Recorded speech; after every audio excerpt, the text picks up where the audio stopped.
Ini dia video yang sebelumnya kami janjikan.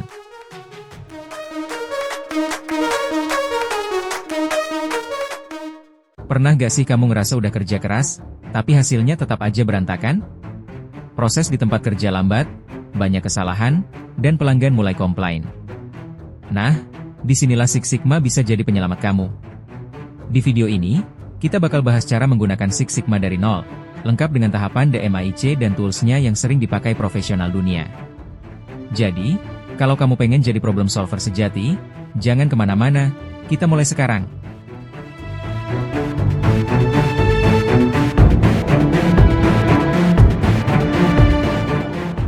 Sebelum masuk ke langkah-langkahnya, kita harus tahu dulu, apa sih sebenarnya Six Sigma itu? Six Sigma adalah metode peningkatan kualitas berbasis data. Tujuannya sederhana, mengurangi kesalahan, meningkatkan efisiensi, dan membuat proses kerja jadi lebih konsisten dan cepat. Cara kerjanya menggunakan pendekatan yang disebut DMAIC. DMAIC itu singkatan dari Define, Measure, Analyze, Improve, dan Control. Dan di setiap tahap ini, ada tools khusus yang membantu kamu memahami masalah, mencari akar penyebab, sampai menemukan solusi terbaik.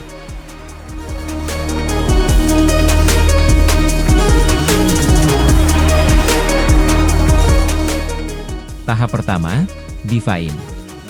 Di sini, kamu menentukan masalah yang mau diselesaikan dan siapa pelanggan yang terlibat. Beberapa tools yang biasa digunakan di tahap ini antara lain, Project Charter, buat menentukan tujuan proyek dan ruang lingkupnya. Sipok Diagram, untuk melihat gambaran besar proses dari supplier sampai customer. Dan Voice of Customer, VOC, untuk tahu apa sebenarnya yang pelanggan butuhkan. Intinya, di tahap Define, kamu menjawab pertanyaan, masalah apa yang mau kita selesaikan, dan kenapa itu penting?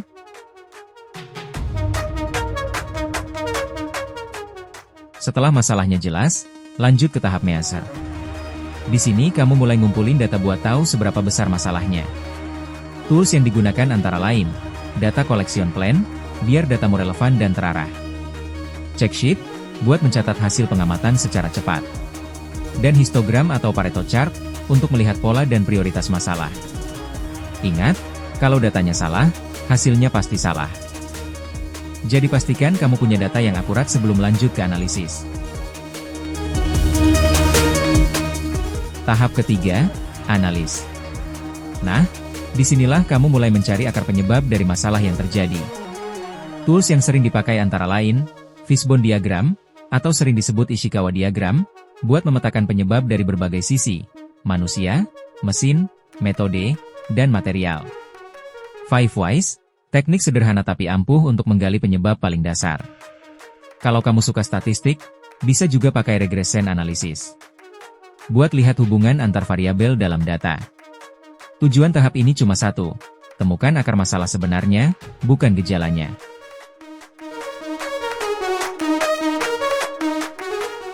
Setelah tahu akar masalahnya, saatnya improve. Ini tahap paling seru, karena kamu mulai merancang dan mencoba solusi. Tools yang digunakan di tahap ini antara lain, brainstorming atau metode 635, buat menghasilkan ide sebanyak mungkin. FMEA, yaitu Failure Mode and Effects Analysis, untuk menilai risiko dari setiap solusi sebelum diterapkan. Dan pilot testing, uji coba kecil sebelum implementasi penuh. Fokusnya di tahap ini adalah, solusi apa yang benar-benar efektif dan bisa diterapkan? Kalau hasil uji coba menunjukkan perbaikan, baru deh lanjut ke tahap berikutnya. Tahap terakhir, Kontrol. Setelah proses diperbaiki, tugas kamu adalah menjaga hasilnya, supaya gak balik lagi ke kondisi lama. Tools yang digunakan di tahap ini antara lain, Control Chart, untuk memantau stabilitas proses dari waktu ke waktu. SOP atau Standard Operating Procedure, supaya hasilnya jadi standar baru.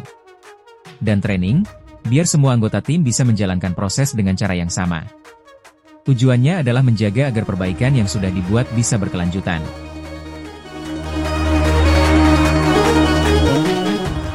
Nah, itu dia cara menggunakan Six Sigma dari nol. Mulai dari Define sampai Control, semua tahap punya peran penting. Kalau kamu pengen jadi orang yang bisa memecahkan masalah, meningkatkan efisiensi, dan bikin keputusan berdasarkan data, maka Six Sigma ini wajib banget kamu pelajari. Gimana? Kamu mau saya bahas contoh penerapan Six Sigma di dunia kerja nyata? Tulis di kolom komentar ya, biar kita bahas bareng di video selanjutnya. Jangan lupa, klik like, komen, dan subscribe, biar kamu gak ketinggalan update terbaru seputar Six Sigma dan pengembangan diri profesional. Sampai jumpa di video berikutnya.